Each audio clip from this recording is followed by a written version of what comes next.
good stuff.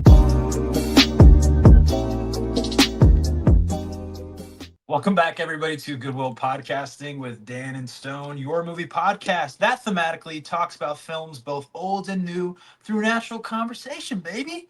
And today, we're fittingly recording this episode, as we always do, on a Sunday morning, the end of the weekend, which beautifully aligns with one of our topics of discussion, and that is the new film, Hurry Up Tomorrow, a deep dive into the personal and emotional world of Abel Tesfaye, aka The Weeknd.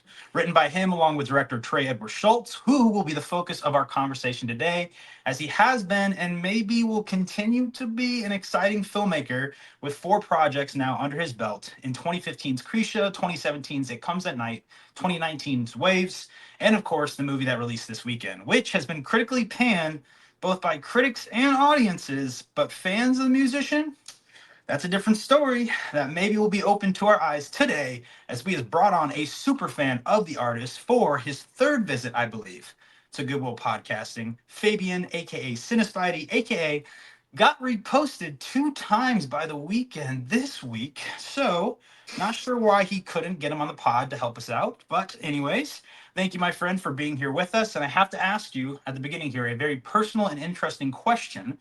We, of course, know now your personal connection with Abel, but also that your roots are in South Florida. So that because we're discussing Schultz's full filmography today, which does include Waves, which I thought of you while watching the Waves, is this now the most connected that you've ever felt to a director's movies? 2 out of the 4 of them, I don't know. That's pretty you, my guy. Perfect intro, by the way. But absolutely, yeah. I would even say Krisha might be the one I'm most connected to after seeing it. I mean, I feel everyone got connected to that movie. Man, when you don't talk to your family for such a long time and then you're just thrusted into like 20 of them, oh man, I felt that so many times. What about you, Dan? Are you a chatterbox when it comes to family reunions? Yeah. Are you asking what about me in terms of his movies, or? I'm just saying family reunions in general stress me the fuck out. I'm just being honest. I agree. You talk to who you want to talk to. You ignore the people you don't want to talk to. That's so awkward, though. Not really. It's not awkward. Like my cousin, who my aunt and uncle don't like anymore, but I kind of like him. I mean, I've had that before. Like, I don't know if your cousin's still in a good relationship with his parents anymore, but I'm like, I still like my cousin, so can I talk to my cousin and his parents still? Or am I like not allowed to? Or will they see me as like a different person? I also don't have much like extended family. My family's all pretty, like, there's like the in-law sides of my like cousins' parents, but like I know them all pretty well too. Everyone's pretty tight, so I don't have anyone that I like never see really. That is weird. So lucky, I guess. Anybody a Pittsburgh Steelers fan? My one cousin married a guy from Pittsburgh, but they're still Eagles fans. So she converted him to be an Eagles fan. So okay, I was like, do you not talk to him? I was gonna say, do you not talk to him at the reunions? But I guess you do now. Nah, he's great. Yeah, he doesn't claim him. What about you, Fabian? So who are the teams to like root for down in South Florida? And then is there anybody in your family that, because you're big into sports too, I believe, right? Yeah. Yeah. So is there anybody in your reunions that, I guess, for your baseball, who are the teams in Florida? Obviously, you got the Marlins down there, but is that the only baseball team in? No, you got the Rays. Anybody a Rays fan?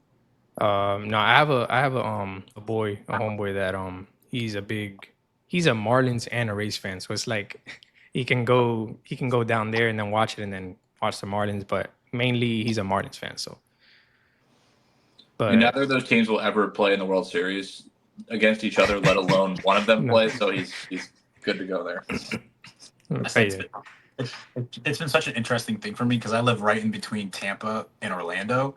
So just thinking about the fact that they can't share professional teams, if that makes sense. So the professional team isn't, because they're so close together. So the professional basketball team has to be in Orlando. You can't have a professional basketball team in Tampa because it's already in Orlando. But then when it comes to like baseball and football, Tampa's got that, so Orlando can't have that. Like Orlando has a full-fledged football stadium that I've passed by multiple times, but I think they play XFL there, and they'll probably never play or never have a NFL team there because of the fact that Tampa has that. So it's been interesting to be like, people in my area probably root half for Orlando, sports and half for Tampa sports because of that reason. Yeah, the Bucks. I forgot about the Bucks. But I feel like when it comes to sports, they need to get out of Florida. I don't think people support baseball. From what I know with baseball, the Marlins, they get no type of support. The Rays either. Like the Rays have been good for years and they get no support. Like the players have spoken out about that so many times. So yeah, and they've been good without spending money too. Like they consistently have a tiny payroll and they try to put together these good teams, but like if the market doesn't care about them, how are they supposed to have the funds to grow the team? Like, I mean, they were in the World Series in 2008. We stomped them out, but in 2020, they just lost to the Dodgers. Yeah, they've always found a way to like put together solid teams, a lot of good pitching. Not great this year, but I've always liked that team, I think. Yeah, they're good, like fundamentally. Yep. Good, bud.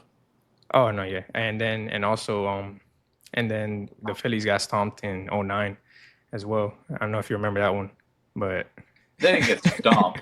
You're back. Wasn't that a 6-game series? Yeah, it was a 6-game series. Could have felt like 5. I don't know. Nah. Fabian's just got written out right next to him. How many times, like when the Phillies have lost? I've been waiting for that one.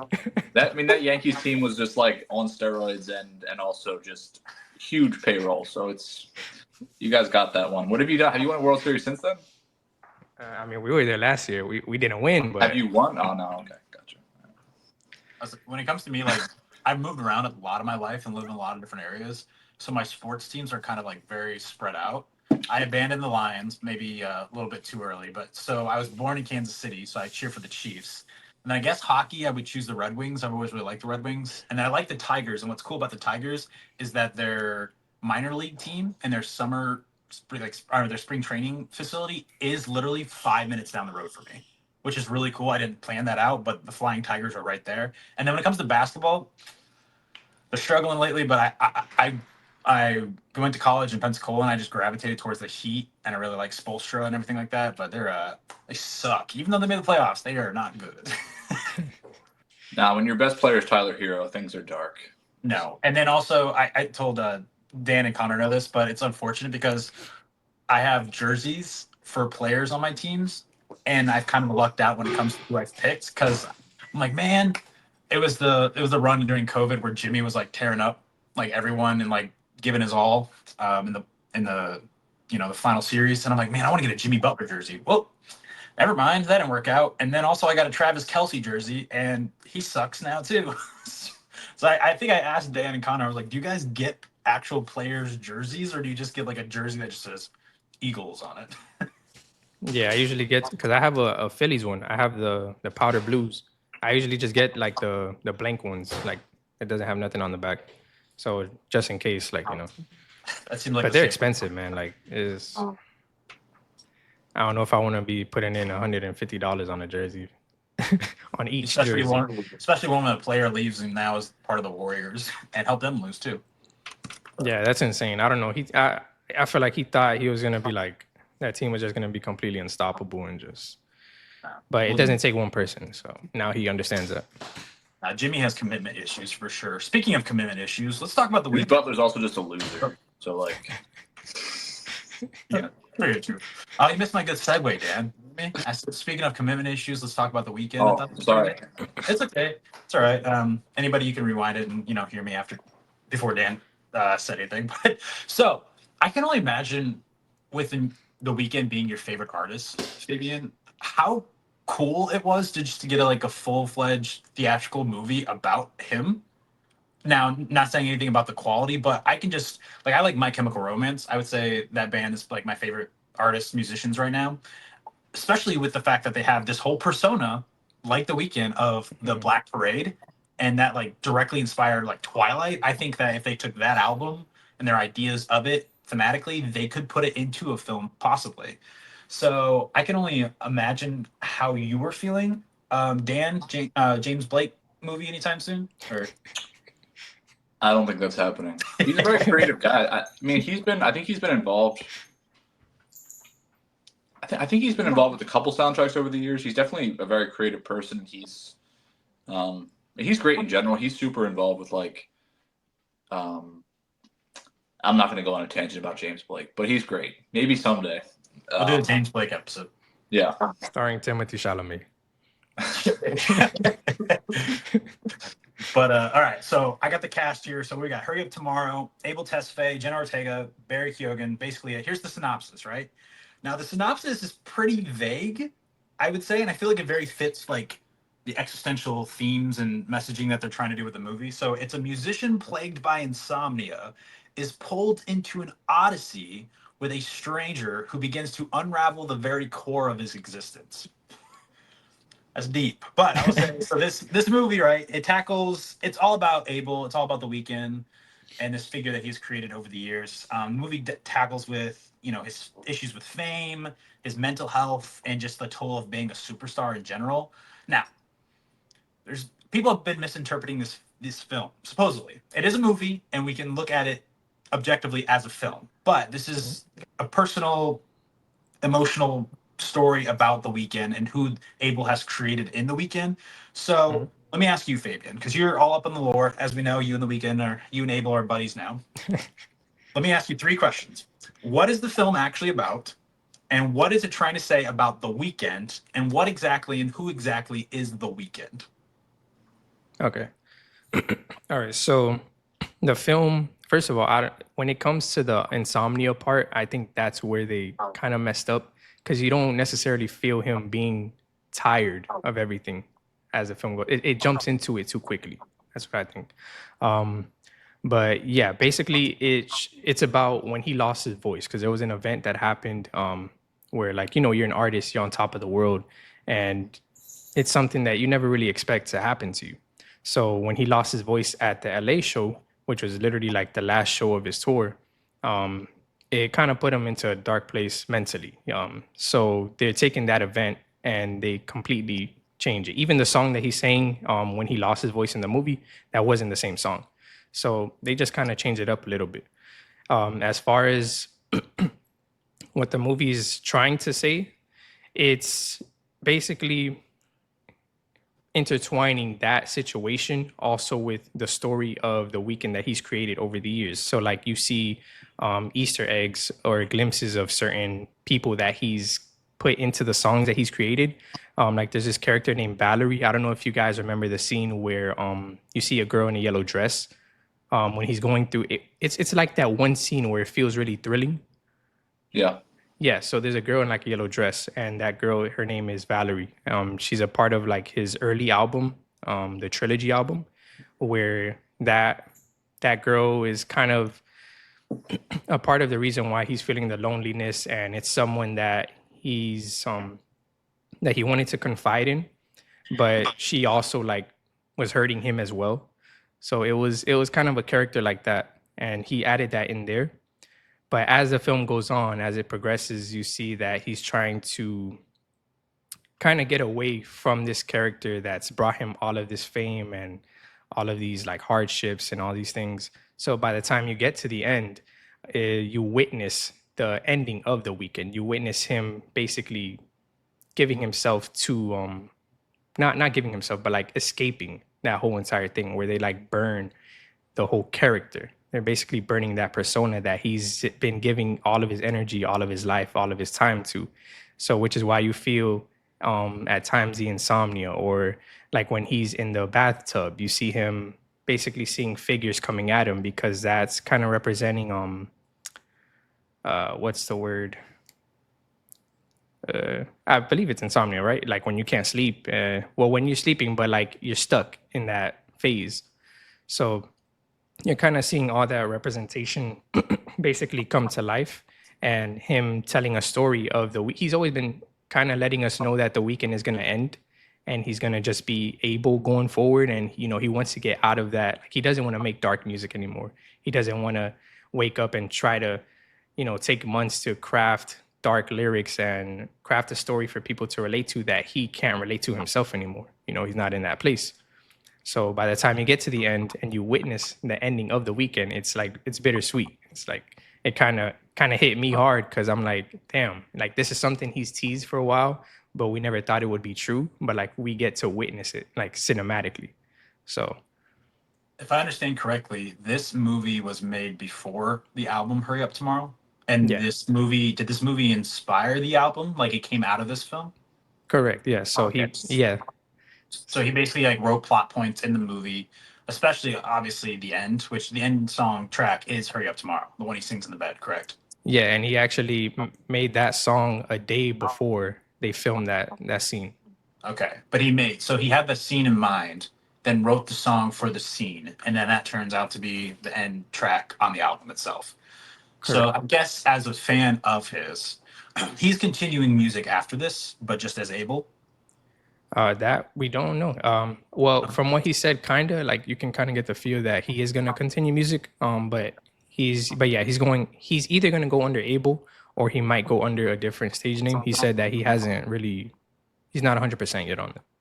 So I guess my question is just talking about his music as a fan and just him in general. Obviously, you haven't mentioned it just yet, but I'll just say so. Barry Keoghan is essentially this dark side of The Weeknd, and Jenna Ortega is his hopeful future, making him realize that he needs to forget his past and look forward and burn it all to the ground.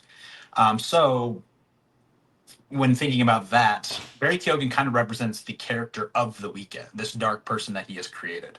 So, what do you think as a fan? Obviously, he doesn't like Barry Keoghan, right? He Mhm. wants to get away from, I mean, how many albums does he have now? Six, seven, eight albums. He's not necessarily proud of what mental space those albums have put him in and who he has had to become because of it. So, what do you think as an artist and just as a fan, your outlook will be when he's able and possibly has two, three, four, five albums under his belt, and you have this interesting discography of this is the bad side of this musician that he didn't love, and now you have what he really wants to be. So does it put any distaste in your mouth for the fact that he hated himself when he made these albums?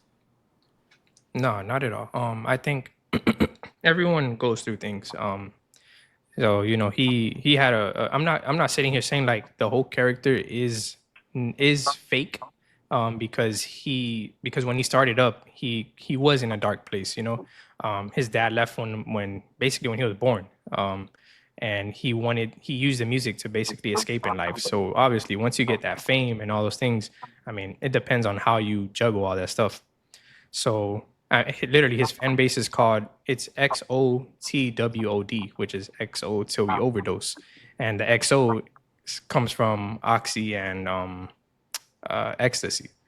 So I mean, you know, you can obviously figure like that's meaning like, you know, this is something that I rely on heavily. But as it progressed, it became something that he necessarily wanted. It was started crafting for the industry, basically. And you can see that in Lee. Like Lee is just something that's keeping him in that place that it wants him to keep going, keep on pushing, keep on doing these things. And then you see Lee, he's just partying out, just, you know, doing all these things that he doesn't need to be doing. And then Anima, or as I was pronouncing was Anima, but Anima is supposed to be like there's like a whole theory from this like well-known psychologist where it's meant to represent like a female side of a brain for the male, where it's supposed to make you more vulnerable. You know, you have to really open up and be able to connect with that side so you can put that out into the real world, like into the people that you meet. And that's basically so Jenna Ortega, her connector, I'm sorry, her character was connected, like she was like intertwined as like two. She was a crazy fan, but also she was playing the anima. So when you see the scenes where she's like talking about his music, it wasn't necessarily to be like, oh hey, look at me, this is my music. It was essentially to like make fun of not only him for caring so much about these fucking numbers and all this shit that happens, but also it's making fun of the fans that are like, look, I want you to make these songs, I want you to make sad music, all this stuff. It's like he has been making sad music. He just has like funky beats on top of it now. I'm confused at the idea that she's supposed to be some type of like, she's supposed to be like the positive guiding force in this movie, right? Like as an opposite force to Lee, and then you paint her as crazy, and then you're also saying it's making fun of her. So I'm confused as to his kind of mindset there. That's the thing. And especially like, I think the problem is when you've kind of built a career, like when you get into his lyrics, a lot of his career is built on like very misogynistic music.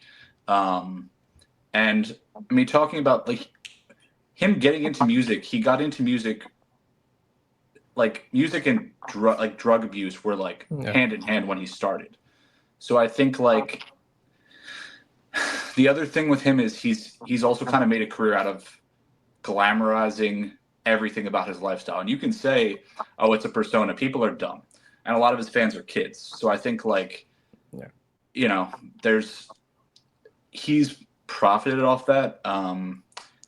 Most kids aren't going to understand the fact that like, oh, I'm playing this persona that isn't me, but it is me in actuality when you look at like my life and how I came up. And then I'm going to decide when it's not me, but people are still going to have that kind of like glamorization of everything I'm talking about. And I just think it's like, I don't think this movie is clear in addressing that. And I also think, and we can get into this, but the bigger problem is you can't just make a movie for like, this isn't marketed as only watch this if you're a Weeknd fan. And that is the issue. And I think also as another thought, like, I think the argument here is I've gotten a lot of pushback with people saying, oh, you don't get it, man. It's like deeper than this. It's like, just because you're trying to present a theme, right, that doesn't make your movie good. Yes. And it's like, just be like, that's where it becomes difficult to talk about because people just say, oh, you don't get it. And then it's like the conversation is over. There's lots of movies that attempt to show a theme or have a deeper meaning or something. Doesn't mean it's conveyed well. It doesn't mean you should have spent this, $20 million, whatever, and taken an hour and 10 minutes of people's time to like have a therapy session publicly. Like that's what this is. And like, I understand he's trying to like move forward, but like, feels like something you do personally. You don't do this for profit. Like, it just feels even more hollow. And like, I don't know. I feel like there's written way too many things that are joined that shouldn't be. Like the fact that, like you just said, this is a love letter to the fans, but also it's trying to be a movie at the same time. Maybe that should have been separate. Like if you want to make a movie, like you've talked about it, Fabian, the fact that he really is into film and filmmaking. I mean, he was part of the Idol, which people didn't like, but it seems like he really does have a passion for this art form. So the fact that you're trying to do a love letter to the fans and have Easter eggs to your music sprinkled throughout this, but also the fact that you get a real director, as we're going to talk about his filmography, to helm this project. But then you're also trying to act in it. It's a weird combination of things, but I think that also translates into the narrative itself. The fact that Dan just mentioned it, Jenna Ortega is trying to play two different characters, kind of like The Weeknd is like, oh, this is my good, this is my bad side. So the fact that they join the characters and don't necessarily make it obvious, like, bro, there's a deeper message to this, it confuses a lot of people. But Barry Keoghan is very one note, which I think makes it easier to get on the side of like we all hate him. I think he was wasted in this film, but Ortega's very confusing. Also, the fact that I think in order for Abel to succeed in what he wanted to do with this project, I think this should have been bigger. It's very small. It really only takes place in like the concert area and then this hotel room, and then you have like the Coney Island like weird date sequence. But I think there should have been more characters. Like make Jenna Ortega just a crazy fan, and then maybe have someone else be the good side of the Weeknd. But the fact that you're trying to combine those, it doesn't work. Like I don't understand how we're supposed to get by him connecting with this person who just tied him up. And also, let me just say this: one thing that's very off-putting for me is the fact that I hate saying this, but his light side, right? Ortega, his good side, who he wants to be, he has sex with her and is a crazed fan. I don't understand like in the script being like, he's going to have sex with his good side, if that makes sense. And it just seems strange to me. Yeah. So, I mean, you guys are basically saying everything that I would say if I if I was on the outside looking in, like if I didn't know about the story and where all this came from, I would literally feel the same way. I've said it like a bunch of times. Like this is something for the fan base. I'm gonna be honest, but that's why like you said, it doesn't make sense in making them like romantically a thing, but that's what it is. Like they intertwine them for some odd reason. So you got the crazy fan, and like he's basically doing the same thing that he was doing to the girl on the phone, where she's like, "Oh, you're doing this to me, you're hurting me," and it's like he's gonna continue doing that until he finally understands what he's doing wrong. And that's what Anima is supposed to represent. That's what Anima is trying to tell him. And then at the end, you kind of see her basically tell him like, you don't love her, you don't love me, all these things. And that also ties into Valerie, like I mentioned earlier, which is like, if you guys don't know what Valerie is or who Valerie is or the lyrics of that song, you're not going to understand it. And that is the problem here. So ultimately, it's meant for the fan base. Does knowing the lyrics to that, or the lyrics to that song, and knowing who she is, make that a good scene, or make that like it's still a random one-off tangent in the course of this movie that, like, again, I think we're just having imagery present in the movie that has a secondary meaning. Doesn't like for me, like, that's for nice, me it works. But like for me personally, it works because, like I said, it's something I followed. It's something that he's been putting out there for many years, and thematically, he's been doing that too in his music videos. It's like he's not just putting out lyrics. Like all of his lyrics, all of his albums, all of the personas are all stories. Like he even had Jim Carrey narrating the entire Dawn FM album. It's like everything is a story. So that persona has gone on for a while. So it's like something that I'm noticing as the movie goes on, and I'm connecting with it because it's something that I've been listening to for all this time. So like I know what's happening. Do you think this could have been like a half-hour video, like emailed out to his fans or something? Or coupled with an album as like a separate piece of art? Like, because there's like 15-20 minutes of story in this movie, realistically.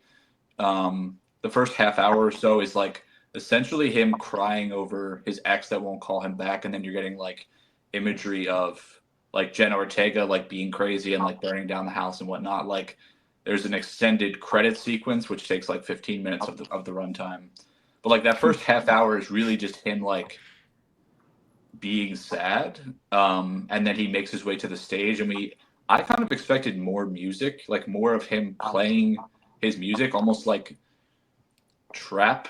Like I never thought I'd like trap more than this, but here we are. But like we get him doing like 2 songs, I think, or 1 song, and then it leads into him obviously losing his voice.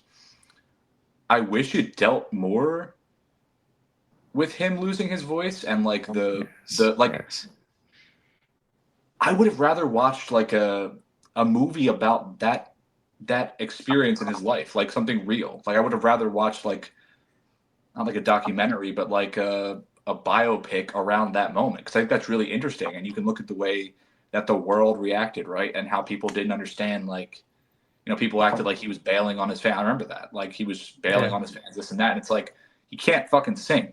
Like, what do you want him to do? Like, he's actually done damage to his voice, like, and I think that is interesting, and I would have liked to see that examined more than just like, you know, the other stuff he's doing here. Can I add something? Like you said, if this could be like a 20-30 minute like email love letter to the fans, because that's like how much story is here. I think that is the problem. The other aspects of that, which I would kind of go against what you said, is the music elements that last way too long and make this feel very disjointed. There's like 3 sequences in this movie where he sings the entirety of a song. Like I can remember 3, like the very beginning because there's 2 concert scenes, right? At the very beginning, he sings almost an entire song to the crowd that's there, like 3 minutes of it, and just like, okay, and then he loses his voice the next time he does it, and then you have this interesting intimate moment where he plays a song on his phone to Jenna Ortega, and that plays for like 2 minutes, and she's just like staring at him, like crying her eyes out at what he has just written, and then you have the ending of the movie. And I know that's supposed to be a very emotional moment, and it necessarily wasn't for me. I think if the movie was better, no matter what he puts into his lyrics, I think that moment in time with him on the bed could have been a lot better if the film was more concise. Anyways, that Mhm. lasts for 2 to 3 minutes. So I think the fact that this is trying to tie in, so because it is, do you see this as a interesting way to market his album? Like, do you think that it was purposely done to include, because I think all three of those songs are part of the Hurry Up Tomorrow album. So, Mhm. and obviously there's just music playing all the time. So do you see it as that's what he's also trying to do, or is the fact that he included those lengthy three sequences of songs a love letter to the fans, or do you think it's important to hear all of the lyrics that are in that's happening at that moment? That's a good question. Not necessarily. Like, I don't think I would have minded like if they took like the Smile 2 route. You know, you do little clips, like a couple, like a chorus. I wouldn't have minded either way. Personally, I enjoyed it obviously because I've been to like the concerts and stuff, so it was cool like to see it kind of up close and personal. Um, I don't know, man, but like I wouldn't. I don't know, because other people like you're gonna view it as obviously he's promoting his album. So, but like at the end of the day, the album that he has created, this album, it's meant to be a goodbye. It's meant to be an album of wanting to free himself, of wanting to be better, wanting to move on from that. So I understand what's going on. I understand why he's saying that final acapella. Like if you listen to the lyrics, like you read the lyrics, that's basically what he's saying in that entire song. He's just saying goodbye to he mentions his father that left him. You know, he's apologizing to his mother, you know, to everyone that he has hurt along the way. He's not begging for forgiveness. He's just saying like, you know, I'm sorry, and I hope you can, you know, accept me, or you know, and accept that I want to be better. That's basically what he's saying in that acapella. But yeah, I do agree that it could have been like a 30-minute, 25-minute video on YouTube, to be I would say honest. one moment that sticks out to me too is I think Dan's right. Like I really like the interesting real life predicament that he had of losing his voice, and we see that happen, and the consequences of that happen. Him going off the stage, yelling at Barry Keoghan for I this is all your fault. Like I didn't want to go out there in the first place. And then when he's leaving this very integral part of the film and of his life, he just picks up a random girl. And I thought that was like how easy he was able to do that and wanted to do that. I'm like, I felt bad for you for a second, and now you're just picking up a random fan, which I think that's strange, especially the fact that Jenna Ortega's 13 years. I mean, it's 13. Like track cast. I mean, Jenna Ortega is very attractive, but like, I don't know, casting someone like Jenna Ortega to play a craze fan, and you have this huge date sequence with her. That whole date sequence didn't feel very integral to the movie and what he's trying to say. Like, we don't feel a connection between the two of them. And maybe it does show a good side of what possibly could happen in the Weeknd's life one day if he like with his good side of himself, if he like clears up his act. But you have this very like pinnacle of the film where he is put on stage and humiliated and going through this emotional turmoil, and then you have like Coney Island. I'm like what? Like structurally, I don't get feeling so much pain and emotionality towards the weekend, and then him just picking up a girl and going on a date with him, and then we'll get to his nightmare sequence. I thought that should have been just go straight from the concert to Yeah. the hotel room. Just eliminate all that Coney Island sequence. That will make me think he's even more fucked up. Like the weekend's struggling. He's pathetic. He picks up this girl. He just takes her to the hotel. But then that's an email. That's a music video because your film is cut down by 10, 15, 20 minutes. So I thought that was a very. What is he trying to say about the fact that he's had so many women over the days or Right. over the years? Because he does Yeah. mention that a lot. So it's weird. It's like, is that so integral to the movie that you have to mention that you've been with so many women? What are you trying to like? Does that need to be included? What are you trying to say to us, the people watching this? Yeah, but you got it though. Like he's a bad person. You're not supposed to like him. You're not supposed to like this character that people want. Basically, like all these crazy fans. They want you to keep on keep giving me this bad thing. And he's spoken about this too. Like when it comes to the industry, it's like you kind of have to force yourself into like a dark place that you don't want to be in order to, I guess, be successful, because that's what he has been.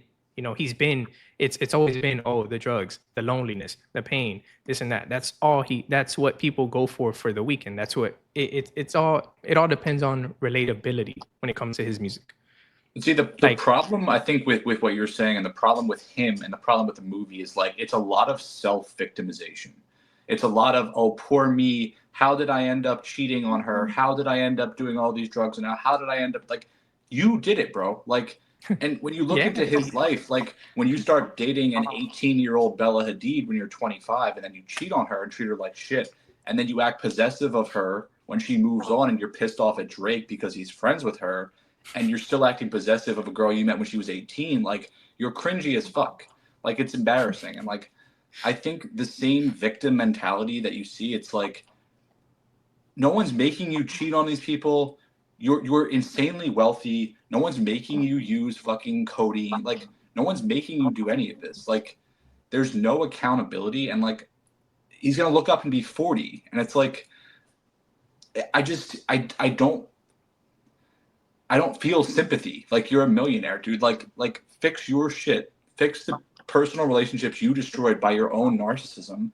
Like, we don't need to see you work through that. I'm sorry. Like, that's how I feel. Like, he's not a victim. He's like, But he is the that's person who has been concerning. hurting people. Like, That's concerning that you guys because I've heard that too. That's why I'm like, because I've heard like some people say that it feels like he's like you're saying, like a victim, like you need to feel sympathy. I didn't feel sympathy for his character at all.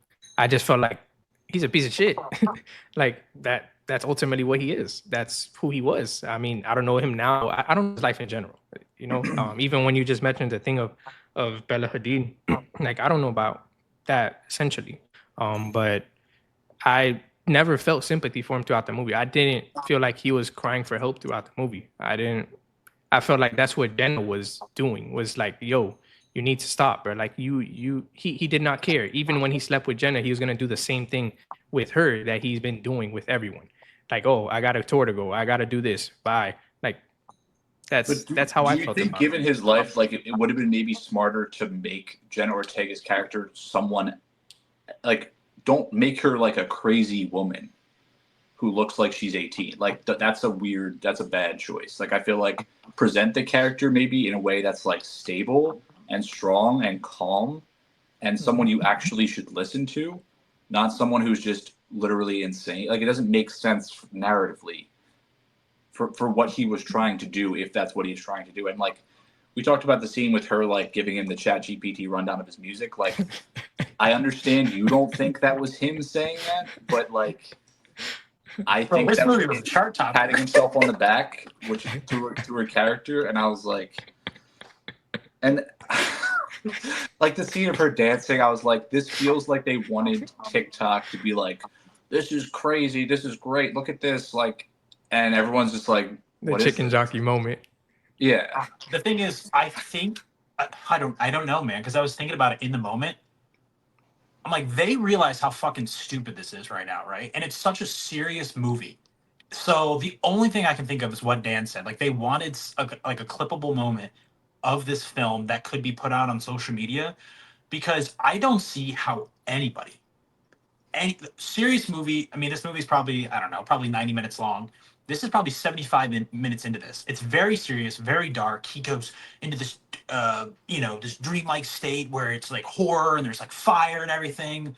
He's being tied up. Barry Keoghan's dead. Spoiler alert. Sorry, everybody. The bad side's gone. But then she just fucking dances. And I'm like, I don't know. I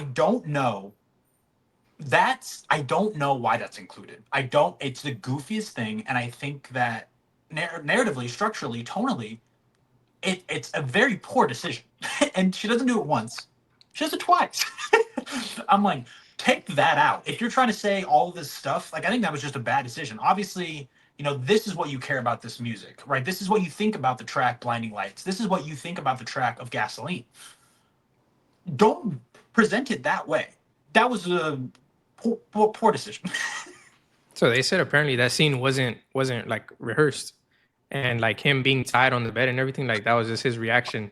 Like, you know, the part where he's like, "What the fuck is going on?" I'm So like, whose idea was it? that was no, essentially like that's something like they're writing, you know, like I said, I agree with you guys. If I was not a fan of his, if I didn't know the story, um, when it came to the music and also just his personal life, I would feel the same exact way. I would feel like this is a mess. There's too much intertwining. There's too much of that. But I understand it. I already knew what it was going into it. So I'm able to connect with certain things that none of you guys are going to connect with, and that's okay. Like they even said it, like this is a love letter to the fan base. They came out and said it, which is a mistake to make a movie like this that you know is going to go into many theaters. The Weeknd is a humongous artist. People know who he is. People are already going into it hating him because of the idol. So it's like, why even? I agree with you guys. Trust me. Like, I don't know why they would do that. Take that decision. Put it on streaming. Just And the other thing is, I think with his persona, you're trying to act like, oh, I'm this new person, blah blah blah. Like the idol is viewed as one of the like grossest and most misogynistic, problematic things, really in like recent television history. And like your face is on that, so like I just why do feel it like again? don't do this. Just like change your life. Like do better. Like I don't need this movie. I just need you to like fix this shit, dude. Like, Well, just think and about I the think movies. I will say I just want to say quickly, like I think he is like if you look at his life, like I think he is trying to like I think he's in a relationship that he's been in that's been quiet for a while, and he's understands that Yeah, like he's get engaged. away from fucking Selena Gomez, get away from fucking all the bullshit, and like just live your life and don't put all that stuff into because like the other thing is like he made his relationships and his breakups and stuff so public, and he would like he had that like voicemail he was playing at his shows, and it's just like, dude, you're an adult. Like, stop doing. Let like leave people alone. Like when you break up, just like let them be. Like it's weird to like I think put that stuff into your performance as like a way to try to like get someone back. Like that's like really toxic, and I think like again it goes back to the conversation of like kids are looking at this and like I think relationships these days are like a lot of people are in really shitty relationships. I think a lot of kids don't know how to be in a relationship, and I just think like it's Wait, when you say kid, what range are we talking? like no, Or I'm like talking about like teens? yeah, like older Oh, okay, people. okay, I'm okay, saying okay, like okay, or okay, like okay. people in like people that are listening to his music, growing up, getting Yeah, into a yeah, relationship, and thinking yeah. like you shouldn't be listening to this music and being like, oh yeah, this is like romantic, blah blah blah. Like it's not. Hmm. So I Then just you think completely miss the point if you do that, basically.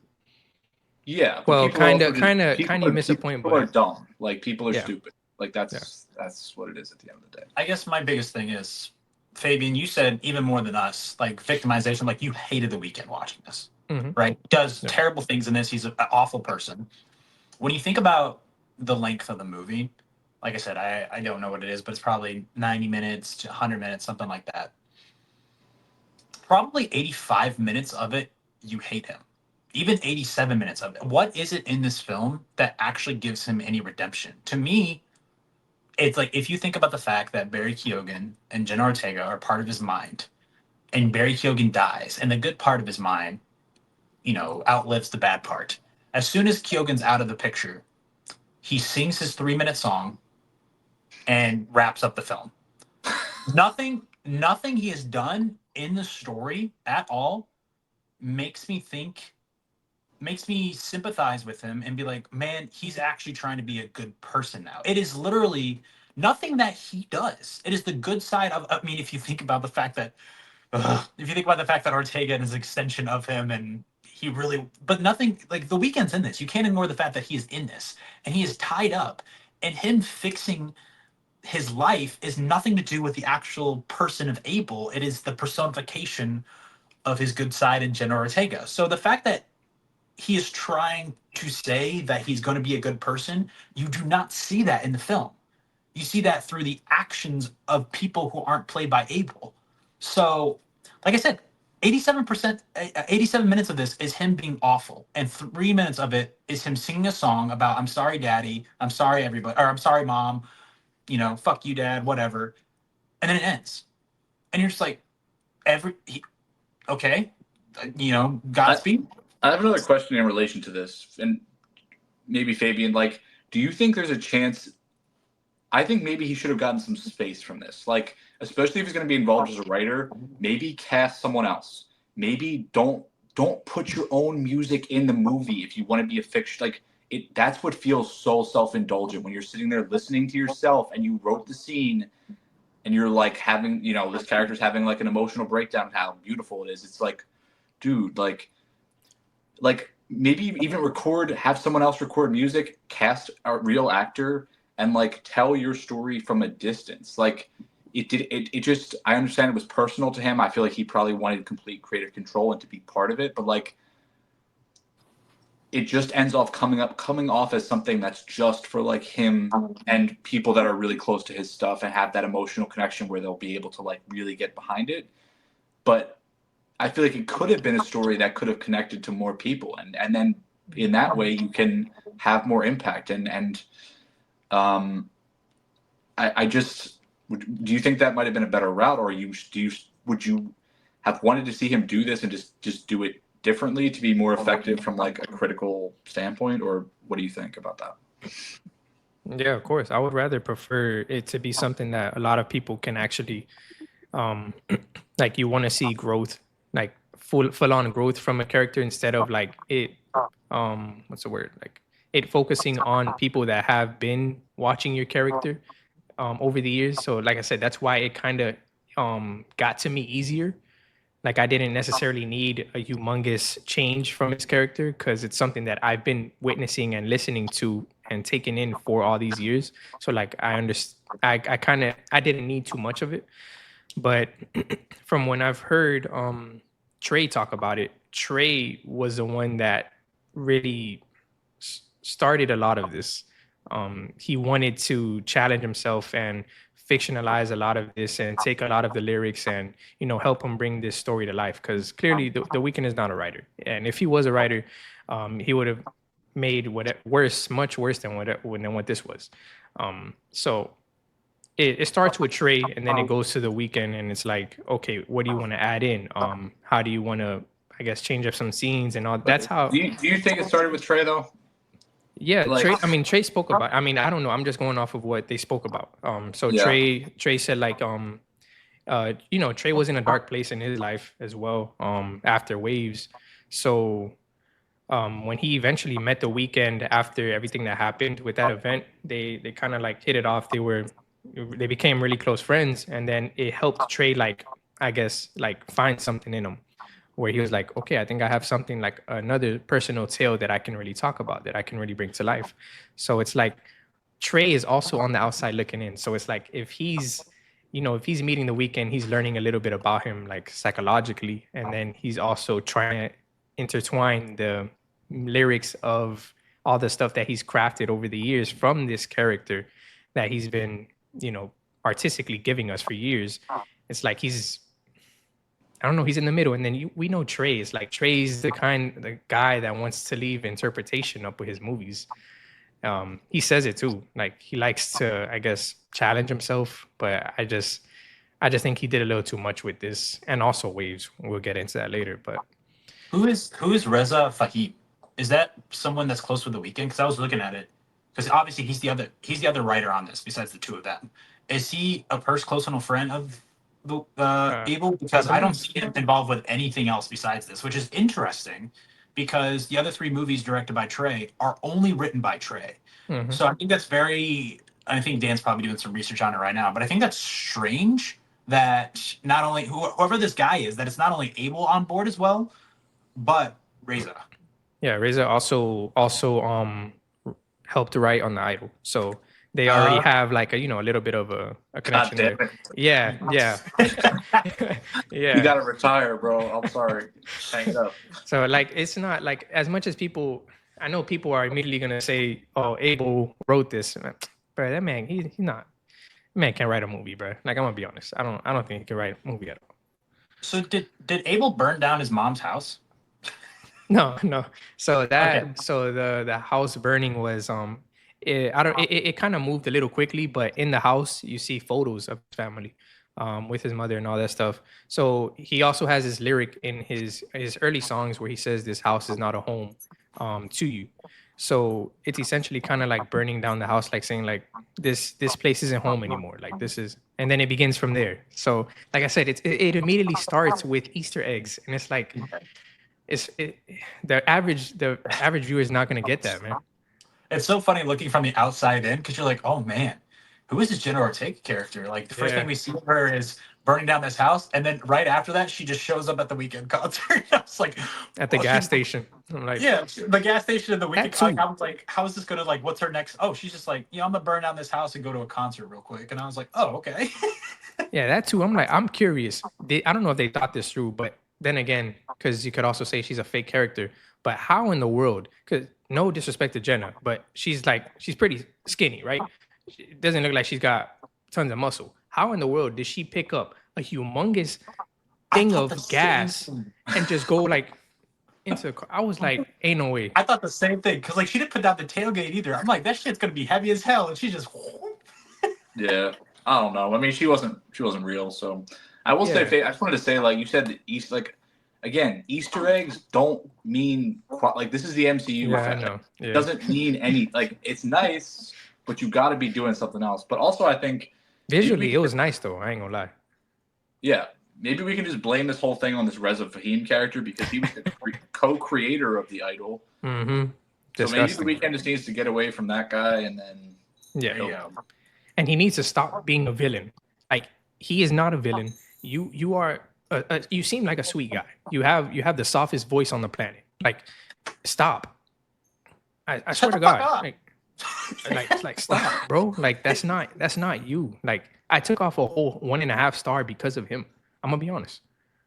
Like I don't I will agree with everyone. I did not like his acting. yeah. But it's like Yeah, that's what I'm stop. saying. I wish he just got someone else Yeah. involved with this, but I don't want to spin our wheels here. I just think like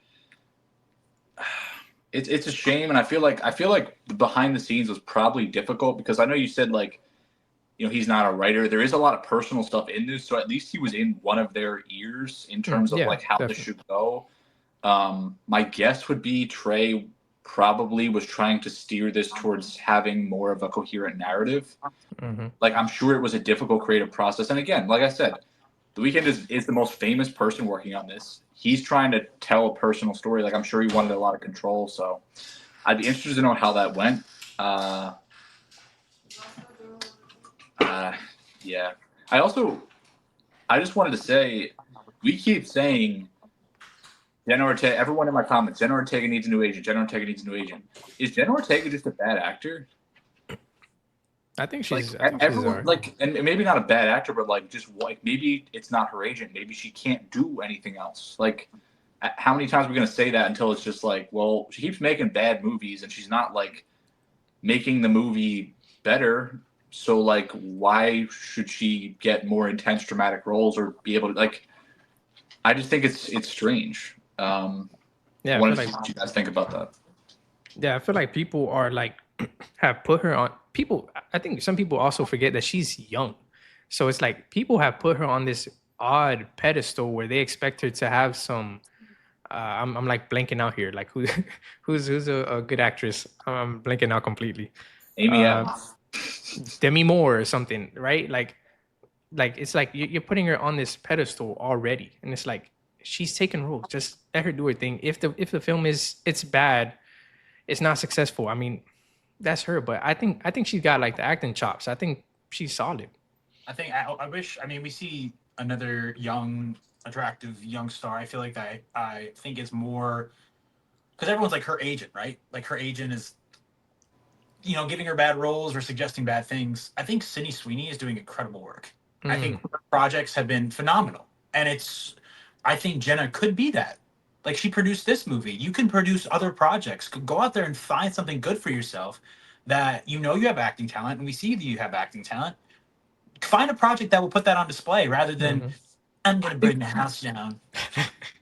I think Sydney Sweeney is just like a better actor. Like, I think so Yeah, too. Yeah. and I think it's Fabian. I hear what you're saying, but I think the thing is, people like she has fans, and I think some of her fans are concerned that like You can Yeah, tank true. your career. Like you can make enough duds that someone's just like, yeah, I'm not going to cast you anymore. And like part of it's on the industry because they'll just typecast you over and over again and not Yeah. understand, this edgy teen crazy character. Like you can't do that a million times. Like you have to let her do something else eventually.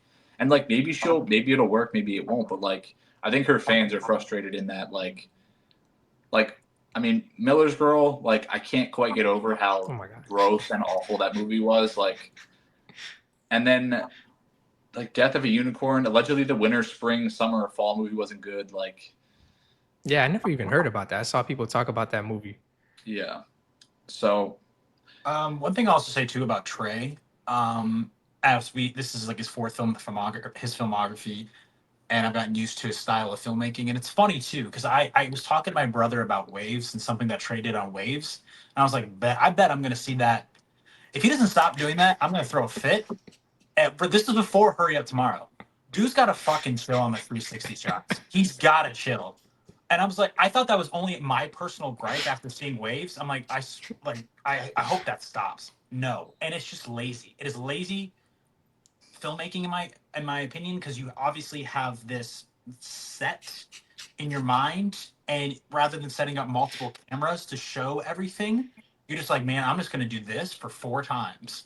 And that I don't it gets old, and I guess it's fun to never know how long it's going to last. Like it could be 2 360s, it could be 6 360s, but he's got to stop that. I'm sorry. And it's not the cinematographer. I was checking, his cinematographers have changed. Like this is the same cinematographer that did Black Klansman.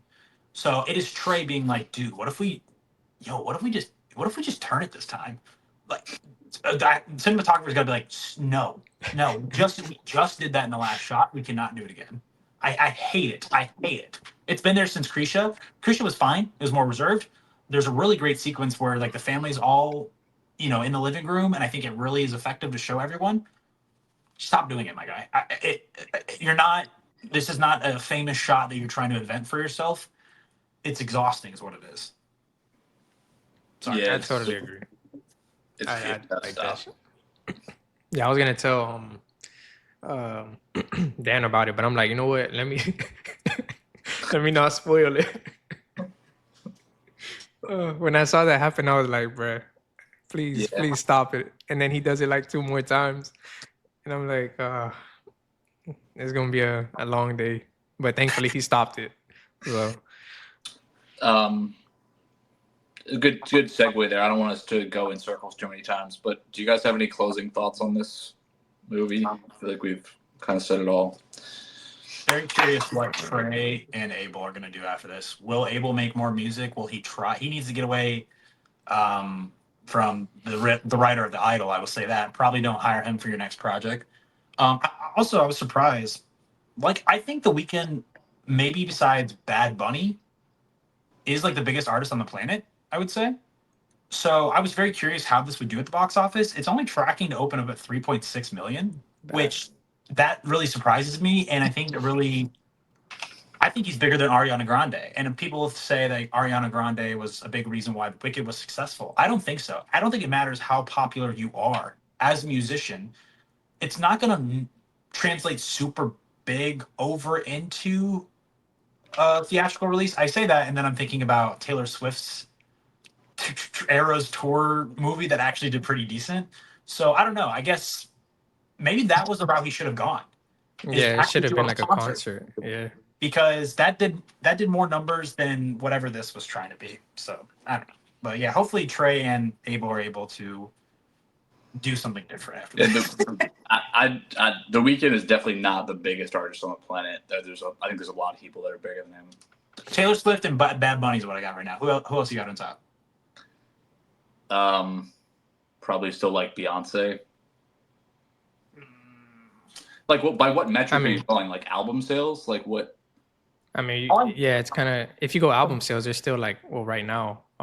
Some people are obviously above, but I think I get where Stone is going. It's like just universally like everyone knows The Weeknd, and a lot of people you ask them who's their favorite artist, they'll say The Weeknd, or and then you go the Latin route, who's your favorite artist, they'll say Bad Bunny. So I get what you're saying. I mean, since 2014, I mean, I literally went. I like the Weeknd's music, and I saw these videos on TikTok. Obviously, that isn't how you should rate someone's popularity. Maybe he isn't as popular as we thought, but on Spotify, he has like 20 songs over a billion plays on Spotify. Like Beyonce doesn't have that. Obviously, she's been in the culture a little bit, or like not in the culture, in the pop culture a little bit longer than The Weeknd, which is I think why she is more famous. Like you can say Madonna's more famous than The Weeknd, probably. But as of the last 10 years, I don't think that there is an artist that has been bigger. Even Bad Bunny, I think, has slowly grown more popular over the last 6 or 7 or 8 years. I think The Yeah, Weeknd's been there a little bit longer, but that's why I say that is because dude literally has the highest played song in Spotify history. I think in Blinding yeah, Lights. yeah. So that's how I gauge the popularity. I, I Is by think how it's many times gonna. people have streamed the songs. I think they're gonna make a lot more money internationally though, because he's Mm. really loved internationally. So Yeah, just to be, I mean, looking at Billboard, his album literally has a movie out promoting it. It's at 27 right now.